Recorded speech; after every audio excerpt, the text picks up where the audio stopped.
Welcome to the Lowdown on Ghana Web TV. This program covers everything relevant and everything that has to do with the issues that are being discussed today. My name is Ni Akwe Ismail Akwe. There's a lot of concern on crime rate in Ghana and also how investigators are able to come to conclusions on crimes. We've seen Ahmed Swale, we've seen other crime issues that have come up, and to date, there's no conclusion to these issues. We see in movies how investigators in the Western world take fingerprints, hair and bodily samples, shattered glasses, etc. for analysis and to close investigations. We'll be talking about forensics in crime investigation in this edition of the Lowdown. We'll be right back.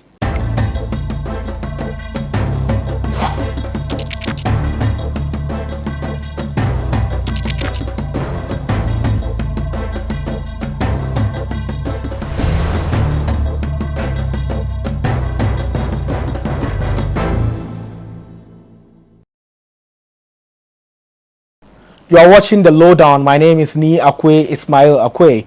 Our guest is a forensic scientist. She's a graduate from the University of Strathclyde in Scotland.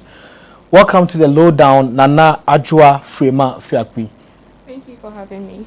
So, forensic scientist, what is or how is that like? It's very interesting. A layman's explanation of it would be CSI, but that wouldn't be sufficient. Yeah, you've got a lot to do. You've got to know a lot of things. You have to read a lot. You have to have an analytical mind to be able to understand the different aspects of it. How does one become a forensic scientist? Do you need to go to the University of Ghana and study biochemistry, or what do you need to study? So for me, I have a background in biochemistry, cell and molecular biology from the University of Ghana. And I think you don't need to follow a specific path. You just need to do a science course. Sometimes you may not even have to do a science course, but have a little knowledge in science to do forensic science. Yeah. And for you, you have some knowledge in that, but you were not a forensic scientist after the first year of studies. Yes. It was for the second degree. Yes. So that's how one can become a forensic scientist. Yes, exactly. Okay, so tell us about what goes into the works of forensic scientists.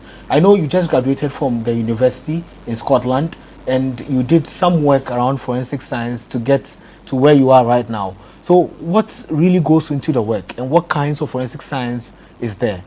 Okay, so I'm going to start with the types of forensic science, the branches of forensic science, and then move on to your subsequent question. There are a lot of branches in forensic science. You have forensic anthropology, forensic botany, forensic pathology.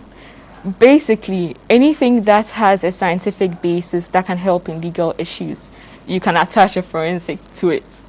Yeah. And however, I'd like to add that there are other fields that are not specifically scientific that are attached to forensic. So say forensic accounting. So that has to do with auditing, be able to tell the discrepancies in the accounting reports. So that means without any legal basis, forensics isn't useful anywhere? Not necessarily. Not necessarily. There are a lot of things that forensics applies to. So say determining family relations, determining relationships between people. Say someone is contesting that a woman gave birth to a child and the child doesn't belong to him. So that could be an aspect, right? Without actually getting to the legal stage. If someone wants to clarify on a particular issue. Yeah. Okay. So you're giving us the definition of the kinds, and you mentioned forensic pathology, yes, forensic, even accounting, yes, and others. So let's say forensic pathology. You know what pathology is? Let me just, or you can tell us what it is for the benefit of our audience. So forensic pathology deals with the examination of dead bodies. Basically, you're supposed to be able to find out what the cause of death was, what time the person died, how the person died, and any other thing that you can help to support the case. So isn't that basically pathology? It is. So what makes the difference? It is. The difference basically is that you have a case in court that needs to be resolved. That's the difference. That's the difference. Let's break it down to our level, I mean Ghana. Well, we've had some cases. An example is Ahmed Swale, a journalist who was murdered in front of his family house in Medina. And people saw these criminals, I'll call them that, who were around waiting for him. He came back into his car, and they came over with on a motorbike and fired shots at him. So a case like that, how best can it be approached forensically? I think that the CID division of the Ghana Police Service handles most of the investigations in Ghana, if not all. And I think they're a very professional group and they know what to do. Even before you answer, I have to say that this interview is not taking anything away from the works of the Ghana Police CID. They do a very good job, and I think they've come to conclusions on some cases through these forensic and other things. But it's just to give knowledge or add to knowledge to our audience, and that's why this show is here. The Lowdown is to give you some facts. So you can go ahead. Yes, so as I was saying, the CID division of the Ghana Police Service is a very professional group, and they conduct their investigations based on the resources that they have and the crimes that they are confronted with. Based on the case that you just stated, without mentioning specific details, I think that any forensic investigation has to have a strategy attached to it. So before the CID division actually tackles the case, they have to outline a certain strategy with which they're going to analyze the evidence that is collected from the crime scene, which would help with further investigation. Okay, so first you go in with a strategy. Yes. Analyze the evidence that's Yes. at the crime scene. Yes. So let's say in areas where there's a lot of people and you are a forensic scientist, you've been called to the scene. Definitely the police will call you to the scene because you might be part of the team that works on the cases. So you are called to the scene. What's the first thing that's supposed to be done? The first thing I think that needs to be done is to try as much as possible to get people away from the scene to reduce the rate of contamination on the evidence. That's like fundamental, one of the things we need to do. Because once evidence is contaminated, it cannot be reversed. And so you need to preserve the integrity of the evidence at a crime scene. Then the scientists can proceed with collecting the evidence that they see that they need for their investigation. So what's a typical evidence in your own perspective at a crime scene where someone has been shot in their car and we have all the glass scattered and everything around there? What is evidence? What is supposed to be picked up?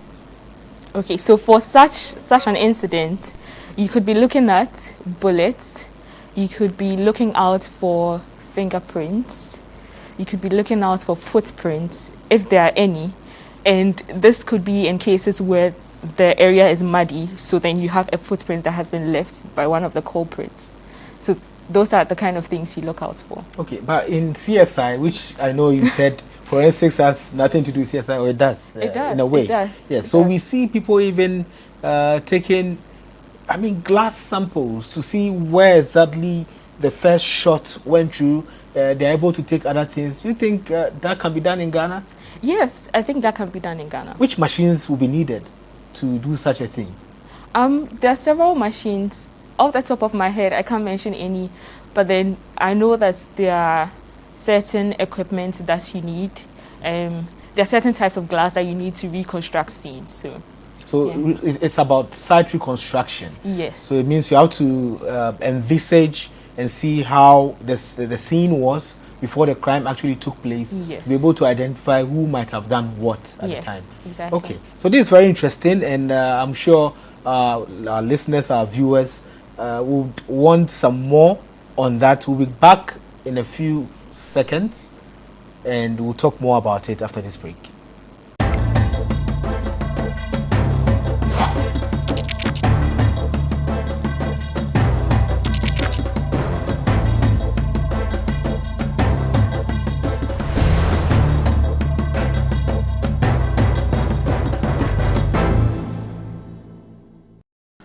Welcome back from the short break. My name is Ismail Akwe, and you're watching the Lowdown.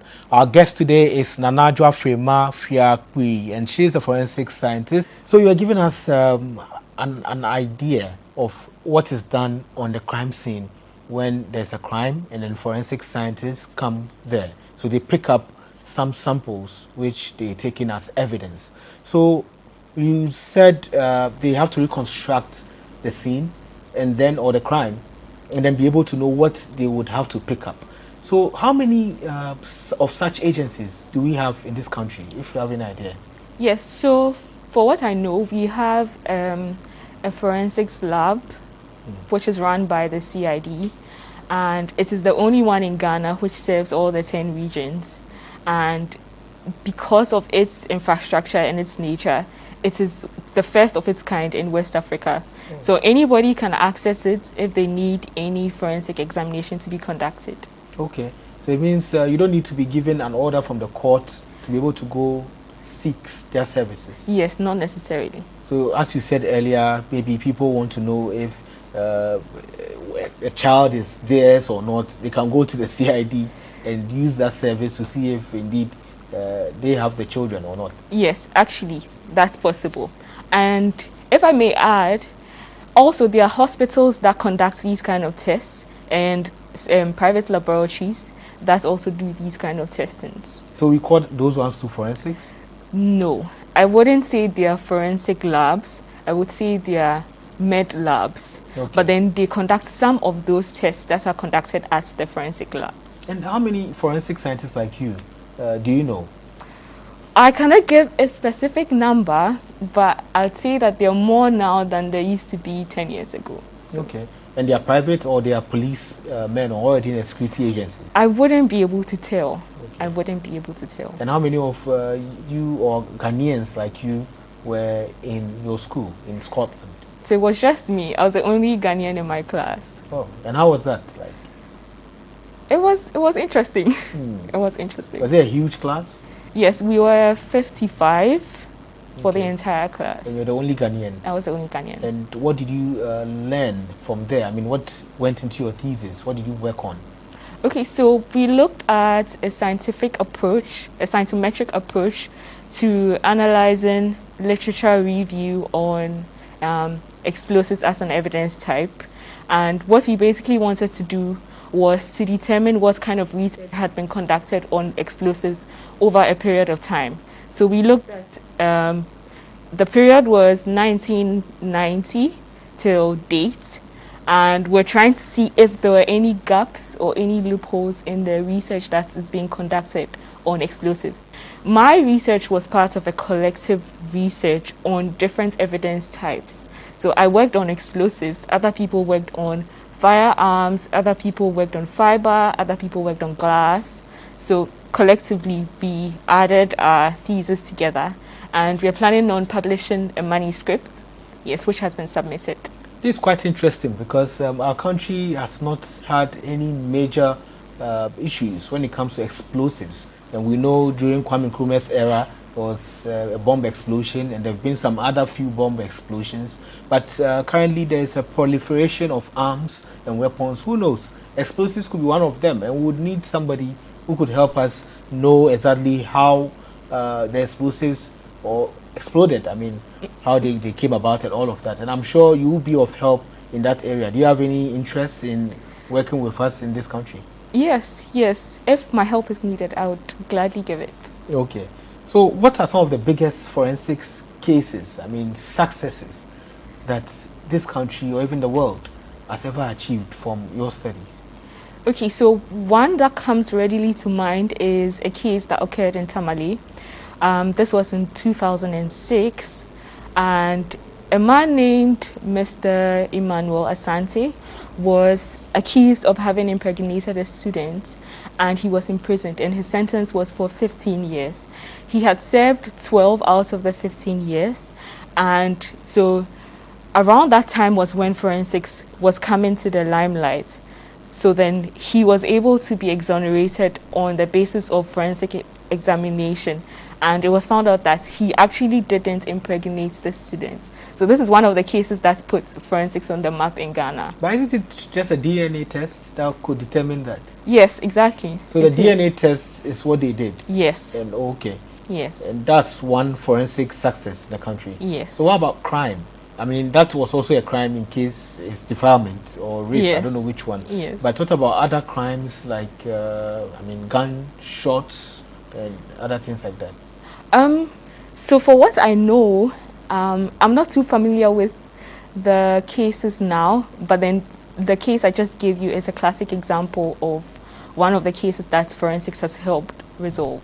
Okay, so we have one big case in the country right now. A police officer was shot in a bullion van, and other people were also shot, but he died.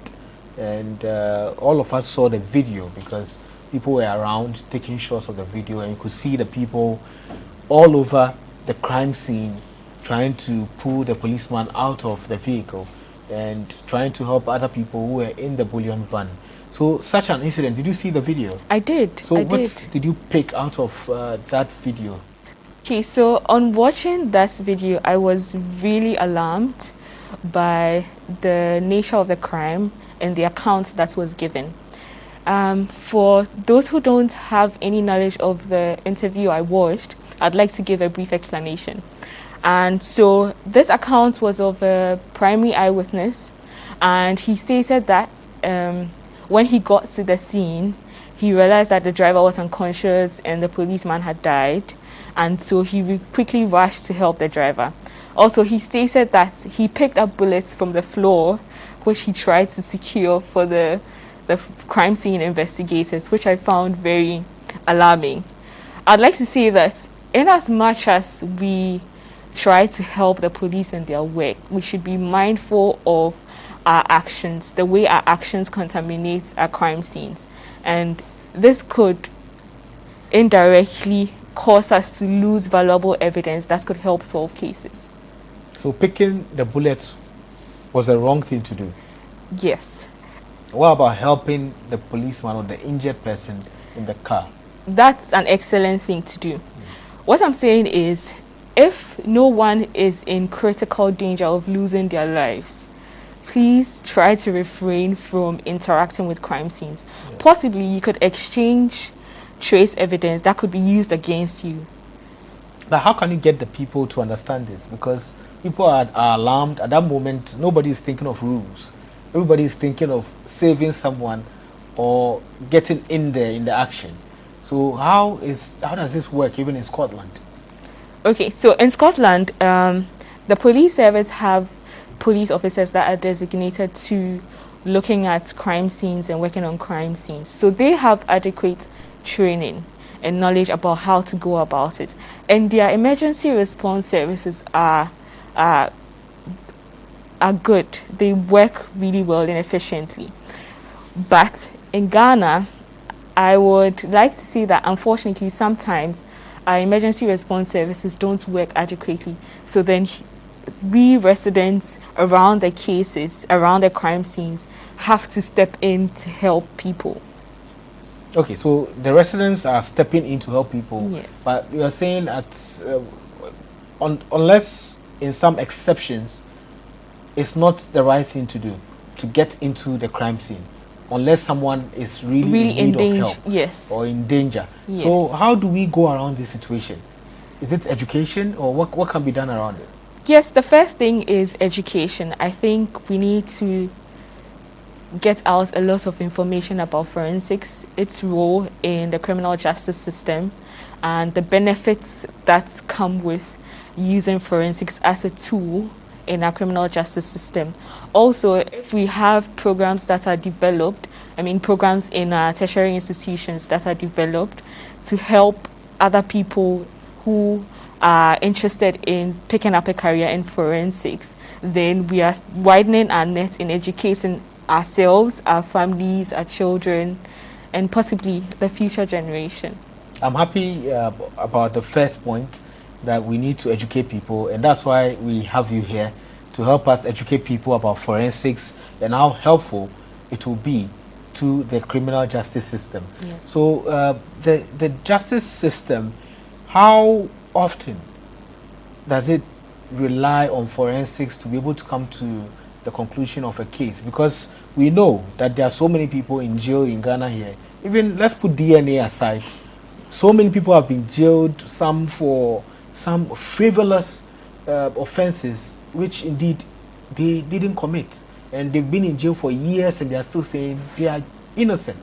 But just a little investigation, scientific investigation like forensics could help.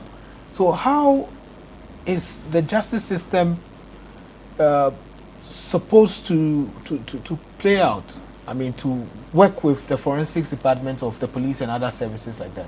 Okay, first of all, I'd like to say that forensics is not an absolute. Okay. So then not every case can be solved using forensics. There are lots of things that go into solving cases. So depending on the nature of the case and the requirements of the case, then you might employ forensic science in resolving it. So that's where forensics comes in. For what I know in Ghana, for cases that require forensic investigation, this has to be requested by whichever party that is involved. So if it is not requested, and if the prosecutors don't see the need or the lawyers don't see the need to involve any forensic investigation, sometimes it might not be utilized. So it really is about the people involved in the criminal justice system, the lawyers, the solicitors, the judges, pair their ideas and pair their role as judges. They will determine if a case really needs some forensic evidence or not.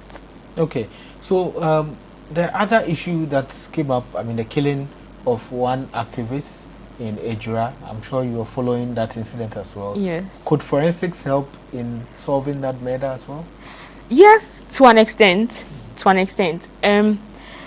In looking at the crime scene, what I imagined in the videos that I've seen, there are a number of things that could be used to help in resolving this case. So for one, he was battered, right? So then the sticks, if they're there, could be recovered into evidence and be used and examined. And also, eyewitness testimony of the accounts that occurred could be collected and analyzed to see the sequence of events. Also, it was mentioned that he received death threats and other threats through his social media accounts. These could be traced back to the people who sent them. So that's where cyber forensics and digital forensics comes in. Okay, so it was battered, and I think, let's say, or let's assume that they have the weapon. So now when they get the weapon to the laboratory, how do they work around that weapon to be able to identify some clues to the murderers? Okay, so depending on the strategy they choose, they can choose a number of things. Maybe they look out for fingerprints.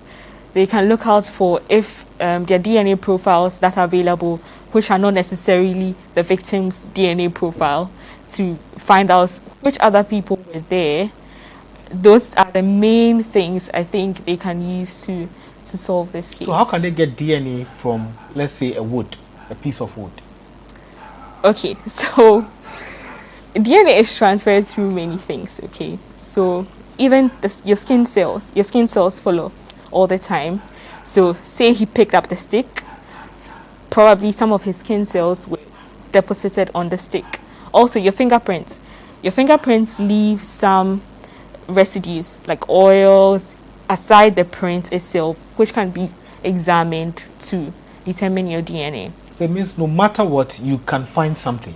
Yes, from the crime scene. You can. Or from objects. You may find something. Okay. So besides the weapon, you also mentioned what could be done at the crime scene.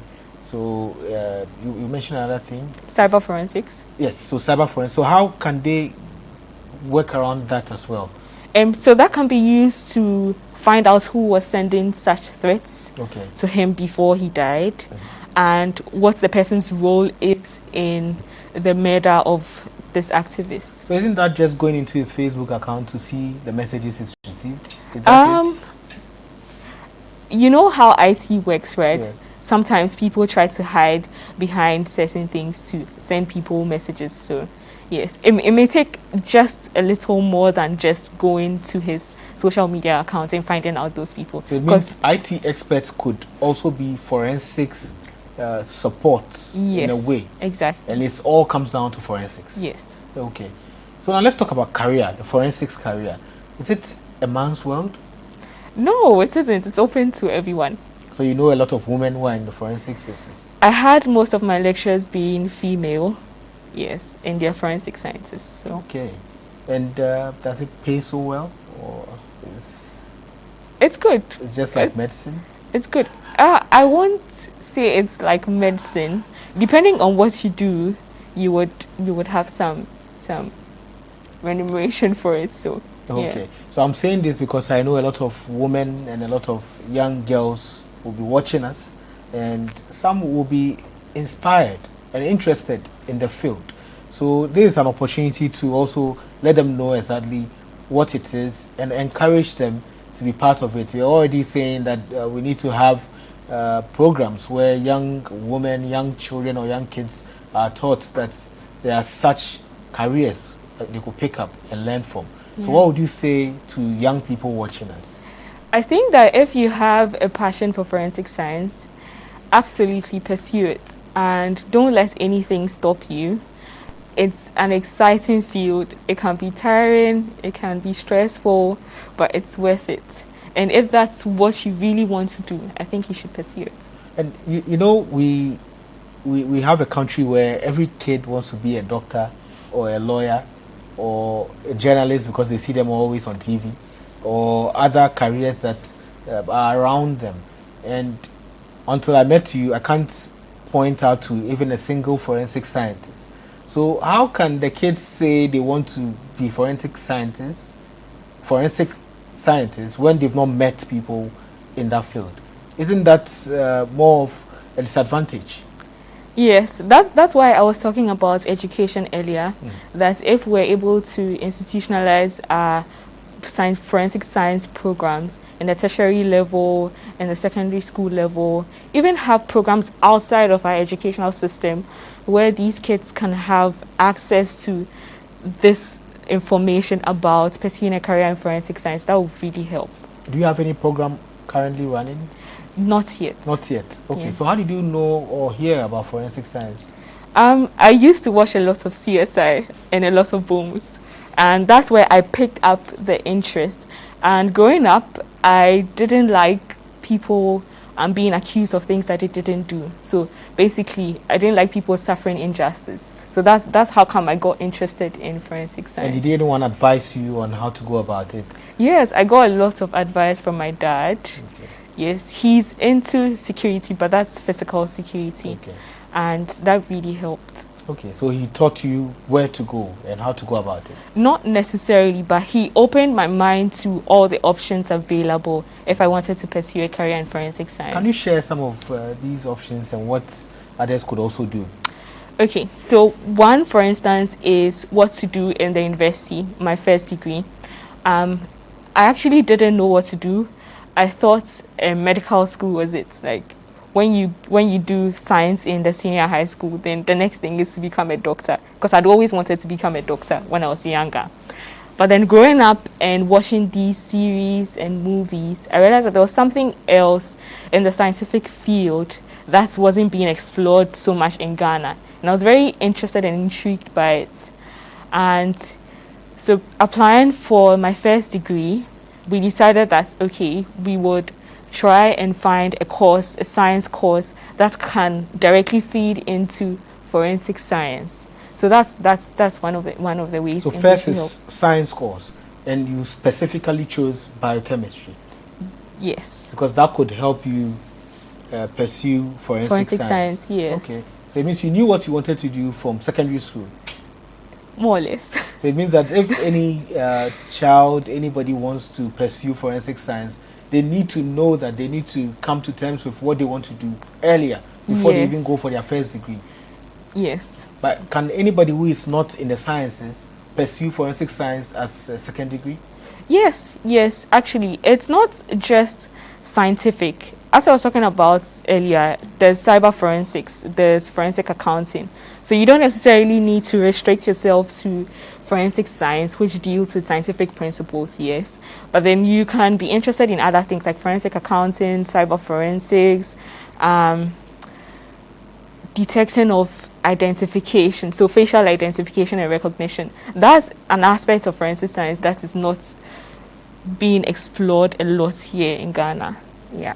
So it means there are so many other forensics that you could learn without necessarily having a science background, like the IT, the cyber forensics you mentioned. Exactly. Okay. Exactly. I see. So this has been a very great interview, and would come back to talk about what exactly should be the direction of this country when it comes to forensics, how best we could benefit from this area of study after this break. So we'll be back. This is the Lowdown. My name is Ni Akwe, Ismail Akwe.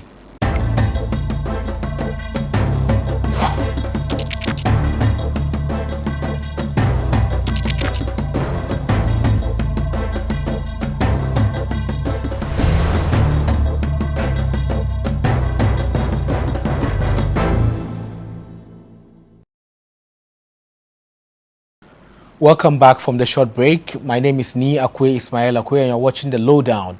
Our guest today is Adjoa Frema Fiakpui, and she's a forensic scientist. We're talking about what Ghana could do better in dealing with our cases, legal cases, using forensic science. But we can't talk about forensic science and what Ghana could do better without talking about the history of forensic science in Ghana. So can you tell us what's the history? Do we have a good history?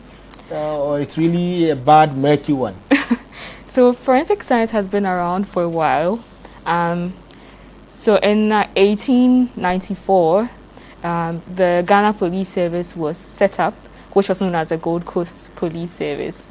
And in 1921, we had the CID department being formed as well. Then the next year, the year after that, that's when the fingerprinting unit of the CID was formed. So exactly around that time was when forensics actually came to light in Ghana. That's 92? That's, no, 1922. 1922? Yes. Fingerprints? Yes, there was a fingerprinting unit in the CID in Ghana Police? Yes.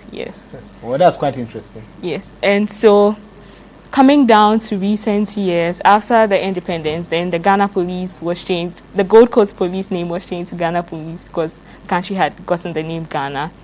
And then we started having the different units, which are ballistics and firearms, chemical and drug analysis.